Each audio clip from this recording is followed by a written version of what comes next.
یہ آکاشوانی سری نگر ہے، پیشیں خبریں۔ سب سے پہلے سرخیاں۔ نوجوان جموں کشمیر سے منشیات کی بدت کو ختم کرنے کی مہم میں شامل ہو جائیں۔ سون مرگ میں جن کے باہر اسکاؤٹس اینڈ گائیڈز کیمپ سے LG منوہر سنہا کا خطاب۔ وزیر اعظم نریندر مودی کے مطابق بھارت نے پچھلے 9 سال کے دوران اصلاحات کی انقلابی تبدیلیاں دیکھی۔ بالتل کے راستے سالانہ شری امرناتھ یاترا سے متعلق انتظامات۔ LG منوہر سنہا نے اعلیٰ سطح کی میٹنگ کے دوران لیا جائزہ۔ اور نیٹ امتحانی نتائج کا اعلان۔ پلوامہ کے ہونہار طالب علم نے UT سطح پر پہلی پوزیشن کی حاصل۔ خبریں تفصیل سے۔ لیفٹیننٹ گورنر منوہر سنہا نے نوجوانوں کو قومی ترقی کے لیے توانائی کا ایک انمول وسیلہ قرار دیتے ہوئے ایک صحت مند معاشرے کی تشکیل میں ان کے رول کو ناگزیر کہا ہے۔ LG نے یوتھ اسکاؤٹس اینڈ گائیڈز کے رول کو بھی غیر معمولی اہمیت کا حامل قرار دیا اور انہیں جموں کشمیر سے منشیات کی بڑھتی بدت کو ختم کرنے کی مہم میں شامل ہونے کے لیے کہا اور اس کے لیے انتظامیہ کی مکمل حمایت کرنے کی اپیل کی تاکہ یونین ٹیریٹری سے اس بڑھتے ناسور کا جتنا جلد ہو سکے خاتمہ ہو۔ LGI سیاحتی مقام سون مرگ کی UT سطح کے انٹرنیشنل یوتھ ہاسٹل میں JNK کے باہر اسکاؤٹس اینڈ گائیڈز کے کیمپ سے خطاب کر رہے تھے۔ انہوں نے کہا کہ نوجوان scouts and guides Jammu Kashmir کو منشیات کی لت سے پاک کرنے کے لیے کمیونٹی خدمات اور اسکاؤٹ تحریک کی وساطت سے پنچایتی راج اداروں اور بلدیاتی اداروں کی مدد کر سکتے ہیں، جبکہ ترقی اور اختراعی شعبے میں بھی ان کا کلیدی رول ہے جس سے ہم یونین ٹیریٹری کو خوشحال اور ترقی یافتہ بنا سکتے ہیں۔ نوجوانوں کی ترقی سے متعلق سرکاری کاوشوں کا ذکر کرتے ہوئے منوہر سنہا نے کہا کہ وزیر اعظم نریندر مودی کی رہنمائی میں نوجوانوں کو اپنے خواب شرمندے تعبیر کرنے اور ذمہ دار شہری بنانے کے لیے بے پناہ مواقع فراہم کیے جا رہے ہیں اور اس سلسلے میں کسی کو بھی نظر انداز نہیں کیا جا رہا ہے۔ اس موقع پر JNK کے بھارت اسکاؤٹس اینڈ گائیڈز کی کمشنر گلشن آرا نے مذکورہ کیمپ سے متعلق ایک تفصیلی رپورٹ پیش کی۔ وزیر اعظم نریندر مودی نے کہا کہ بھارت نے پچھلے 9 سال میں مستقبل کی اصلاحات دیکھی ہیں۔ ایک ٹویٹ میں انہوں نے کہا کہ اصلاحات نے نہ صرف کاروبار کرنے میں آسانی پیدا کی ہے بلکہ نوجوانوں میں انٹرپرائز کے جذبے کو بھی فروغ دیا ہے۔ انہوں نے کہا کہ حکومت ترقی اور اختراع کو فروغ دینے کے لیے اس سمت میں کام کرتی رہے گی جبکہ سرمایہ کاری کے لیے بہتر ماحول پیدا کیا گیا ہے۔ اس کے علاوہ براہ راست غیر ملکی سرمایہ کاری کی پالیسی کو آزاد کیا گیا ہے جس سے کئی شعبوں میں 100% غیر ملکی سرمایہ کاری کی اجازت دی گئی ہے۔ کارپوریٹ ٹیکس کو بھی کم اور آسان کیا گیا جس سے بھارت عالمی سطح پر زیادہ مسابقتی بن گیا۔ انہوں نے کہا کہ اس سے سرمایہ کاروں کے اعتماد میں اضافہ ہوا جبکہ ملک میں سرمایہ کاری کی آمد میں بھی اضافہ ہوا ہے۔ اس کے نتیجے میں مالی سال 2022 میں اب تک کی سب سے زیادہ 83 ارب امریکی ڈالر کی براہ راست غیر ملکی سرمایہ کاری دیکھنے میں آئی جو کہ مالی سال 2014-15 میں حاصل کیے گئے 45 ارب امریکی ڈالر کی اعداد شمار سے 84% زیادہ ہے۔ لیفٹیننٹ گورنر منوہر سنہا نے آج سون مرگ میں ایک اعلیٰ سطح کی میٹنگ کے دوران بالتل کے راستے شری امرناتھ جی کی سالانہ یاترا کی تیاریوں کے سلسلے میں صورتحال کا جائزہ لیا۔ میٹنگ میں شری امرناتھ جی شرائن بورڈ کے CEO ڈاکٹر مندیپ کمار بنجاری اور دیہی ترقی اور پنچایتی راج کی کمشنر سیکرٹری مندیپ کور، صوبائی کمشنر کشمیر S وجے کمار بدھوری اور AGP وجے کمار کے علاوہ شرائن بورڈ، سول انتظامیہ، پولیس، آرمڈ پولیس اور فوج کے سینئر افسران نے شرکت کی۔ LG نے صحت کی دیکھ بھال، بجلی، مواصلات، پانی کی فراہمی اور صفائی ستھرائی، موسم کی پیشگوئی، ڈیزاسٹر مینجمنٹ، سیکیورٹی گرڈ اور یاتریوں کے لیے دیگر تمام بنیادی ضروریات کے لیے کیے گئے انتظامات کا جائزہ لیا۔ انہوں نے عہدیداروں کو ہدایت دی کہ یاترا بیس کیمپ میں ڈاکٹروں، عملے، آلات، ادویات اور آکسیجن سلنڈر کی مناسب تعداد کو یقینی بنایا جائے۔ BRO کے وسائل کو متحرک کرنے اور یاترا کے آغاز سے پہلے تمام کام مکمل کرنے کی ہدایت دی گئی۔ انہوں نے کہا کہ یاتریوں کو چونکہ پوتر گفا تک پہنچنے کے لیے دشوار گزار علاقے سے گزرنا پڑتا ہے جہاں آکسیجن کی سطح بھی کم ہے، اس لیے طبی سہولیات کو ہر صورت میں دستیاب رکھا جانا چاہیے۔ لیفٹیننٹ گورنر نے عہدیداروں پر زور دیا کہ وہ یاترا روٹ اور رات کی فضائی خدمات پر مواصلاتی خدمات کو یقینی بنائیں۔ انہوں نے مزید ہدایت دی کہ خیمہ بستیوں میں آگ بجھانے کے آلات نصب کیے جائیں۔ بعد میں انہوں نے بالتل کا دورہ کر کے انتظامات کا برسری موقع جائزہ لیا۔ انہوں نے بیس کیمپ میں ڈی او کے اسپتال میں جاری کام اور یاتریوں کے لیے دیگر سہولیات کا بھی معائنہ کیا۔ ایل جی کو بتایا گیا کہ اسپتال کو 17 جون تک فعال کر دیا جائے گا۔ Secretary tourism doctor Syed Abid Rashid Shah, secretary planning doctor Raghu Langer اور deputy commissioner Ganderbal S Shyam Bir بھی ایل جی کے ہمراہ تھے۔ آج خون عطیہ کرنے والوں یعنی بلڈ ڈونرز کا عالمی دن منایا جا رہا ہے۔ ہر سال دنیا بھر میں دن ان افراد کا شکر ادا کرنے کے لیے منایا جاتا ہے جو خون کا عطیہ دیتے ہیں اور زیادہ سے زیادہ لوگوں کو نئے عطیہ دہندگان بننے کی ترغیب دیتے ہیں۔ اس سال بلڈ ڈونرز ڈے کے عالمی دن کی مہم کا نعرہ ہے جو blood, give plasma, share life, share often. یہ ان مریضوں پر توجہ مرکوز کرتا ہے جنہیں زندگی بھر خون کی منتقلی کی مدد کی ضرورت ہوتی ہے اور اس کردار کی نشاندہی کرتا ہے جو ہر فرد خون یا پلازما کا قیمتی تحفہ دے کر ادا کر سکتا ہے۔ یہ خون کی ایک محفوظ اور پائیدار فراہمی کے لیے باقاعدگی سے خون یا پلازما دینے کی اہمیت کو بھی اجاگر کرتا ہے جو پوری دنیا میں ہمیشہ دستیاب ہو سکتا ہے تاکہ تمام ضرورت مند مریضوں کو بر وقت علاج مل سکے۔ مرکزی وزیر صحت ڈاکٹر منسکھ مانڈویا نے لوگوں سے کہا ہے کہ وہ باقاعدگی سے خون کا عطیہ دینے اور کسی کو زندگی کا انمول تحفہ دینے کا عہد کریں۔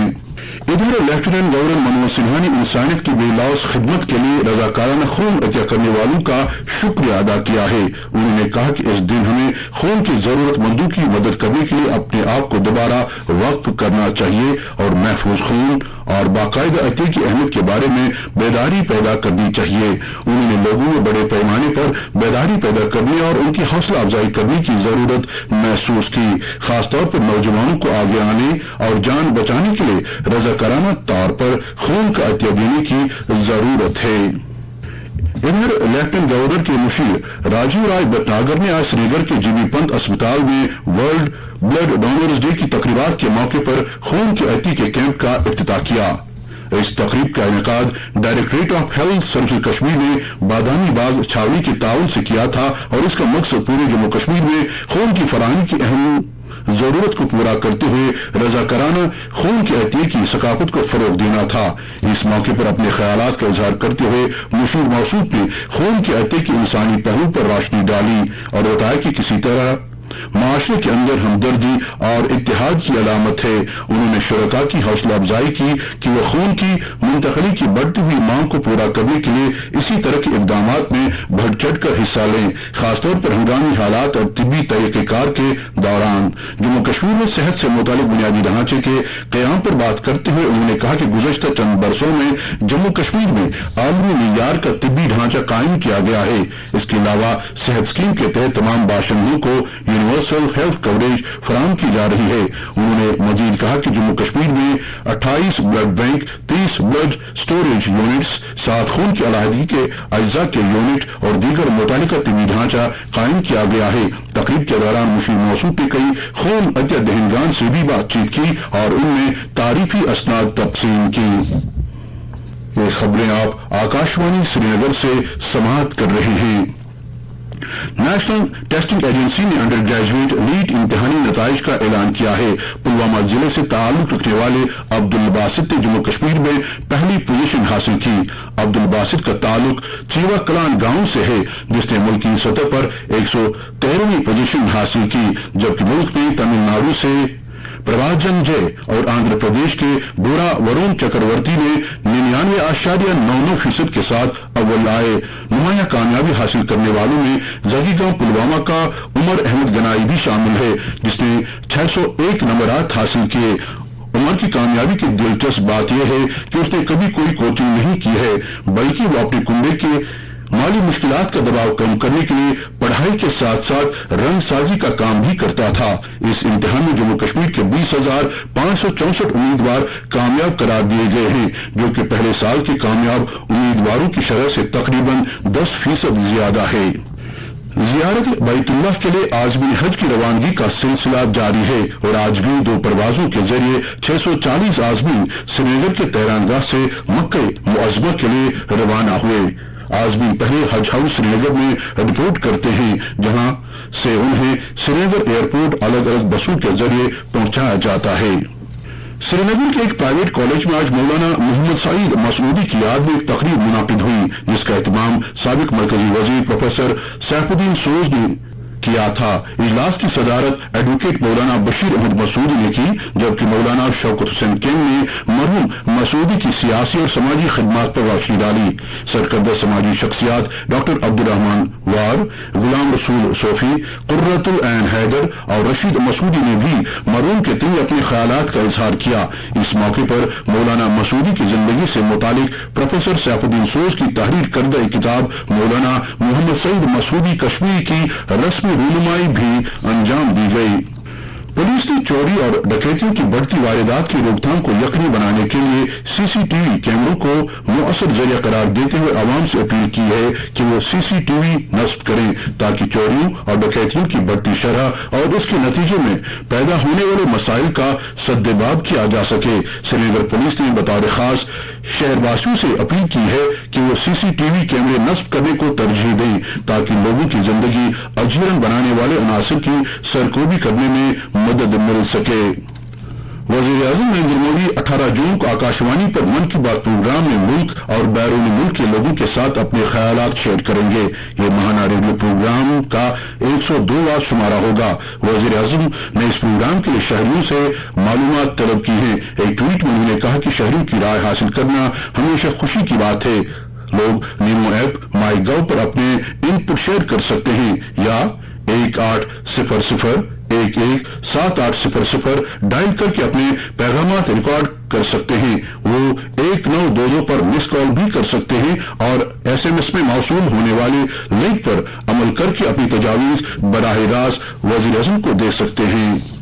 بھارت کی سرحدی سیکورٹی فورس اور بنگلہ دیش کے سرحدی گارڈ نے دونوں ملکوں کے درمیان تجارت اور دو طرفہ تعلقات کو فروغ دینے کے لیے ترقیاتی اور بنیادی ڈھانچے کی سرگرمیوں کو تیز تر کرنے پر زور دیا۔ یہ فیصلہ دونوں ملکوں کے درمیان ڈائریکٹر جنرل سطح کی 53ویں سرحدی اشتراک کانفرنس 2023 میں لیا گیا، جو آج نئی دلی میں اختتام پذیر ہوئی۔ جرمنی میں ہونے والے خصوصی اولمپک عالمی کھیلوں میں حصہ لینے کی غرض سے 198 ایتھلیٹوں سمیت 280 ارکان پر مشتمل بھارت کی ٹیم آج برلن کے لیے روانہ ہو گئی۔ اس سے قبل ان ارکان نے جواہر لال نہرو اسٹیڈیم نئی دلی میں ایک کوچنگ کیمپ میں حصہ لیا۔ جرمنی میں ہونے والی اس کھیل تقریب میں 190 ممالک سے تعلق رکھنے والے 7000 سے زیادہ ایتھلیٹ شرکت کریں گے۔ یہ کھیل 17 جون سے 25 جون تک کھیلے جائیں گے۔ بھارت کے کھلاڑی 16 مختلف زمروں میں اپنا ہنر آزمائیں گے۔ کھیل کود کی وزارت نے اس مقابلے میں شامل ہونے کے لیے بھارتی ٹیم کے لیے 7 کروڑ روپے سے زیادہ کی رقم منظور کی ہے۔